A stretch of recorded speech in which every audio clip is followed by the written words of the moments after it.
not sure whether you can read this upper line. This is the summary of what we said, and you could actually take this thing away for your reference, because I have tried to put everything there.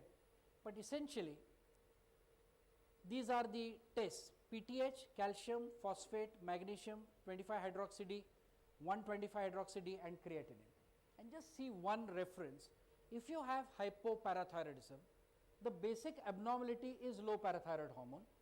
Therefore, calcium is going to be low, phosphorus is going to be high because excretion is hampered. Magnesium is going to be normal because there is no abnormality of magnesium. Vitamin D is going to be normal. I mean, I am assuming that there is no dietary deficiency. It could still be low in Indian settings, but it has to be normal.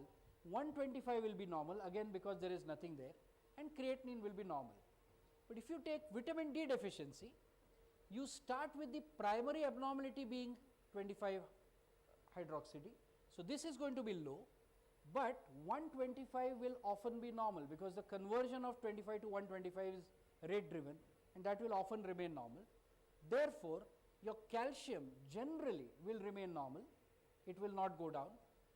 Phosphorus, however, will go low because phosphate absorption is dependent on vitamin D. PTH will go high because parathyroid will respond to that change in calcium assay, and the creatinine will remain normal. In chronic kidney disease, on the other hand, the primary abnormality which starts off is high phosphate. The high phosphate is the actual primary abnormality in CKD. So, high phosphate actually drives low calcium, high PTH, normal to low 25 hydroxy D, and also a low 125, because this is the only scenario where conversion is actually hampered, because the 1-alpha hydroxylase enzyme is situated in the kidney and it does not work, and this is the only place where creatinine will be high. So, if you put up this graph of PTH, calcium, phosphorus, magnesium and all this, and try and fit in and try and understand that in hypopara the starting point is low parathyroid, in vitamin D deficiency the starting point is low vitamin D, in CKD the starting point is high phosphate, in hypomagnesemia the starting point is low magnesium. So, the entire cascade will be driven by what is the starting point. So, that is the point that I was trying to make. I think this is the last slide. Okay. So, this is just a combination of various, I am not going to go into that. The last couple of slides on hypocalcemia, which is slightly less common than hypocalcemia, typically present as bone pain. So, groans, stones and bones are the three characteristics: stones, pains and fractures of the bones. The main cause of high calcium is still hyperparathyroidism, primary. Vitamin D toxicity less common. Lastly, or I would put this second, malignancies. So, if you find high calcium, the only test to do is PTH. If PTH is elevated, it is primary hyperparathyroidism. If PTH is not elevated, you are dealing with malignancy. I mean, that is the basic rule. Then you can sit and figure out what other things are there.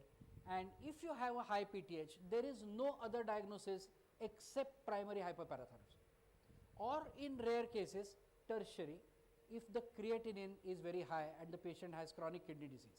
But it is uncommon to see tertiary hyperpara.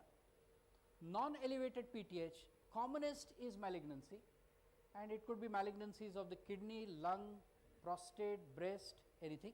But these are the four most important ones. Granulomatous disease, where the mechanism is a high 125 production.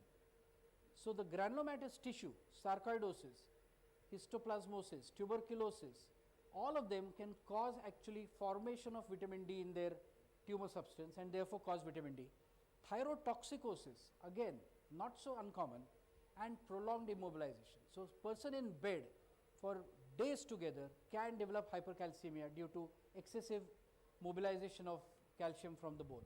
So, as I said, do PTH high, this, not high, all the other diagnoses. That is it really. And of course, there are other tests like PTH related protein etc., which we can do in such disorders. But this was the primary thing. So the only take home message is, do not assay in isolation. Assay the whole conundrum together if you really want to find the answer. Thank you.